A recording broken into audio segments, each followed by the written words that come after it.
Hello दोस्तों, मैं राहुल आपको पढ़ाता हूँ रीजनिंग। रीजनिंग में हम लोग पढ़ रहे थे कैलेंडर, और कैलेंडर में अपन 2-3 टॉपिक पढ़ चुके हैं। आज उस पे आधारित नए सवाल देखेंगे। इस टाइप का सवाल हम लोगों ने पिछले क्लास में देखा था, आज फिर देखेंगे। एक डेट दी हुई होती है, उसका दिन दिया होता है, उसी पे आधारित एक नई डेट दी होती है, उसका हमें आंसर निकालना होता है। ओके, इन सवालों को हम सॉल्व करेंगे। तो पहले इनका अंतर निकालते हैं और उसे देखते हैं, फिर इसको अलग करेंगे। पिछले क्लास में हमने पढ़ा था कि एक साल में एक दिन बढ़ जाता है, तो उनके बीच जितना अंतर होगा वो हम देखेंगे।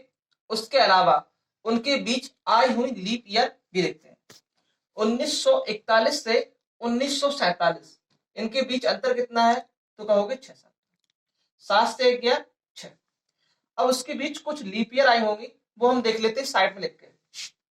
अगली लीप ईयर आई होगी 1944, उसके बाद कोई लीप ईयर आई नहीं है।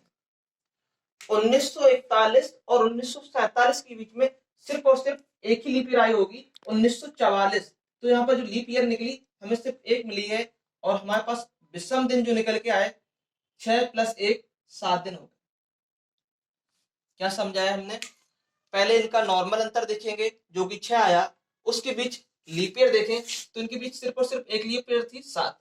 तो विषम दिनों की संख्या अगर 7 से भाग दे देंगे हम, तो विषम दिनों की संख्या 0 आई, मतलब यहाँ पर हमारे दिन 0 बढ़ेंगे। अब चलते यहां से, यहाँ 15 मार्च से हमें चलना है 10/9 तक।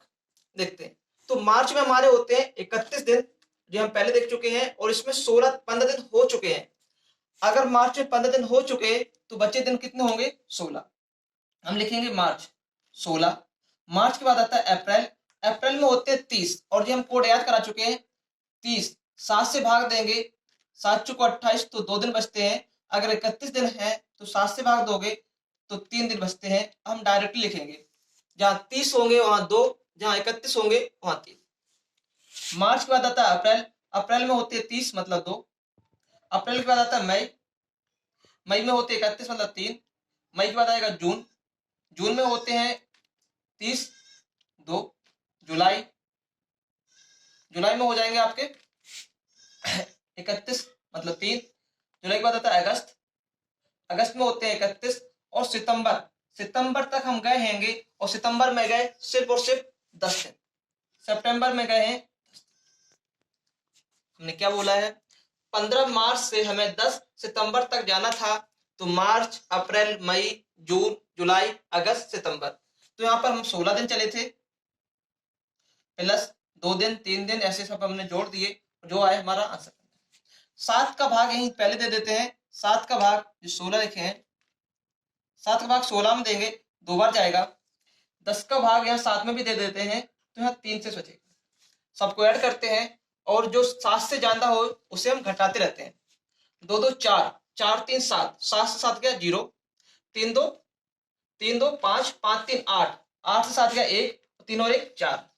कुल मिला के हमारे आंसर जो विषम दिन आए वो 4 आए।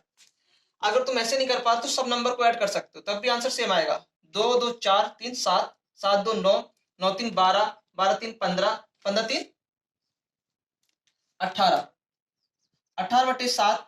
7 का भाग दोगे 7 दूनी 14, तब भी विषम दिनों की संख्या 4 आई। यहाँ पर भी विषम दिनों की संख्या 4 आई, और यहाँ पर विषम दिनों की संख्या 0 आई थी। कुल मिलाकर जो हमें विषम दिन मिले हैं वो हमारे पास 4 हैं, और हमारा 1941 से 1947 है। हम आगे बढ़ रहे हैं, यहाँ पर भी आगे बढ़ रहे हैं, तो गुरुवार में 4 दिन हम ऐड कर देंगे, जो हमारा आंसर आएगा वो उत्तर होगा। गुरुवार में 4 दिन जोड़ो, शुक्रवार, शनिवार, रविवार, सोमवार। तो इस सवाल का जो आंसर आएगा वो सोमवार। सवाल समझ में आ गया होगा। सवाल को दोबारा समरी करते हैं। जो नंबर्स थे उनका डिफरेंस प्लस उनके बीच लीप ईयर। डिफरेंस 6 था, एक लीप ईयर आई, 7 दिन आए, 7 से भाग दिया, तो विषम दिनों की संख्या 0। इस प्रकार हम महीनों के बीच में चलते हैं, तो 15 मार्च से चलना था हमें 10 सितंबर तक। यहाँ चले 18 दिन आए, 7 से फिर भाग दिया, तो विषम दिनों की संख्या 4 आई। 4 दिन यहाँ थे, 0 दिन यहाँ थे, 4। गुरुवार में 4 दिन हमने जब जोड़े तो आंसर आया सोमवार। चलते हैं इस टाइप के 1-2 सवाल और करते हैं। ओके, उसी आधार पर ये सवाल है। वीडियो को पहले पॉज करके इस सवाल को खुद लगाना है। पहले इनका डिफरेंस निकालेंगे, उसके बाद इनके बीच की लीप ईयर निकालेंगे, उनको जोड़ेंगे।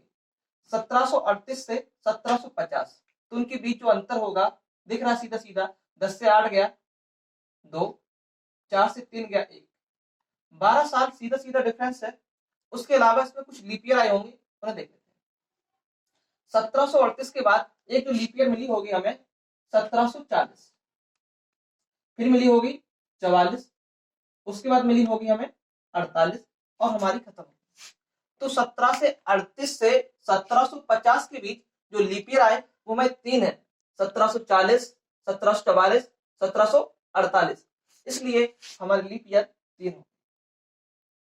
देखते हैं दोबारा, इनके बीच का डिफरेंस प्लस लीप ईयर, तो कुल विषम दिन हमारे जो हो गए 12 प्लस 3, जो कितने हैं 15। 7 से भाग हम फिर देंगे, 7 दूनी 14, तो विषम दिनों की संख्या 1 आई। 1738 से 1750 जा रहा है, हम आगे की तरफ जा रहे हैं तो प्लस का 1 करेंगे। आगे देखते सवाल, यहाँ चलना है 27 अप्रैल से 16 नवंबर, इसमें भी हमें आगे की तरफ जाना है तो यहाँ भी प्लस करेंगे। अप्रैल में 30 दिन होते हैं, 27 दिन हो चुके हैं, तो अप्रैल में दिन बचे होंगे हमारे पास सिर्फ और सिर्फ 3। अप्रैल के बाद आता है मई, मई में 3 होते हैं, मई के बाद आता है जून, फिर आएगा जुलाई, फिर आता है अगस्त, फिर आता है सितंबर, फिर आता है अक्टूबर और लास्ट में आएगा नवंबर। और नवंबर में चलना है 16 दिन, तो डायरेक्टली 16 या 7 का भाग दे सकते हैं, लेकिन हम डायरेक्टली लिख दे रहे हैं। यहाँ लिखा था हमारा अप्रैल, मई, जून, जुलाई, अगस्त, सितंबर, अक्टूबर और नवंबर। अप्रैल में 30 दिन होते हैं, 27 दिन खत्म हो चुके तो सिर्फ 3 दिन बचे थे, और इस प्रकार हमने सारे मंथ लिख दिए। बार बार लिख रहे हैं, हमें याद हो गए होंगे। आगे बढ़ते हैं, सॉल्व करते हैं। जहां योगफल 7 हो जाए वहां पर हम उसे घटा देंगे। 3 + 3 6, 6 में 2 जोड़ो 8, 8 से 7 घटाओ तो बचेगा 1, 3 और 1 4, 4 3 7, मतलब 0 हो गया। 3 2 5, यहाँ 5 आ गया, यहाँ 7 से भाग दे दो तो 2 से बचेगा, और 5 2 7, मतलब जो शेष बचेगा वो 0 बचेगा। हम पूरा जोड़ के दिखाते हैं, 3 3 6 2 8, 8 3 11, 12 13 14 15 16, 16 3 19, 19 2 21, 21 में अगर हम 7 से भाग देंगे तो विषम दिनों की संख्या 0 आएगी। तो यहाँ पर जो कहानी थी, इसमें जो विषम दिन निकल के आए हमारे वो 0 आए। यहाँ पर 1 दिन बढ़ा, यहाँ पर 0 दिन बढ़े, कुल मिलाकर जो दिन बढ़ा हमारा सिर्फ और सिर्फ 1 बढ़ा, और रविवार में हम 1 दिन अगर जोड़ देंगे तो हमारा आंसर हो जाता है 100। सवाल को देखते हैं। अगर सवाल उल्टा लिखा होता है, टर्न लिखा होता है, 1738 से 1750 जा रहे हैं, पीछे से आगे की तरफ जा रहे हैं इसलिए प्लस लगाते हैं।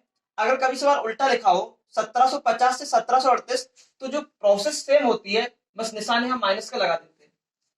सेम प्रोसेस यहाँ करते हैं। अप्रैल से नवंबर जा रहे हैं, छोटे महीने से आगे महीने की तरफ जा रहे हैं तो प्लस लगाएंगे। अगर उल्टा लिखा हो कभी नवंबर से अप्रैल आना है तो माइनस निशान लगाते, फिर इन दोनों को सॉल्व करते, जो आंसर आए प्लस से तो जोड़ देंगे, माइनस आता तो घटा देंगे। सवाल इस टाइप का एक सवाल और करते हैं, उसे देखते हैं। ओके, चलिए अगला सवाल। 10 फरवरी 2004 को अगर शुक्रवार है, 10 फरवरी 2004 को शुक्रवार है, तो उसने पूछा 1 अक्टूबर 2040 को कौन सा दिन। सॉल्व करते हैं, तरीका वही है सॉल्व करने का तरीका। इन सवालों को बड़ा ध्यान से देखना है। जब लीप ईयर वो खुद हो,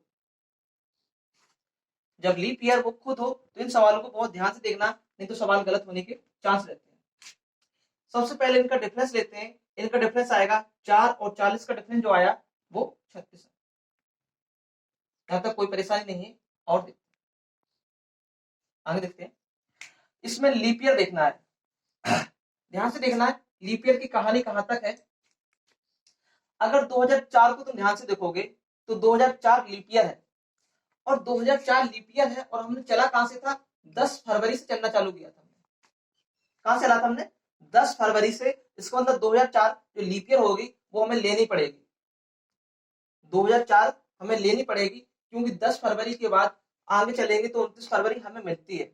अगर दी गई डेट में हमें 29 फरवरी प्राप्त होती है तो उसको हम लीप ईयर लेते हैं, अगर नहीं मिलती है तो हम नहीं लेंगे।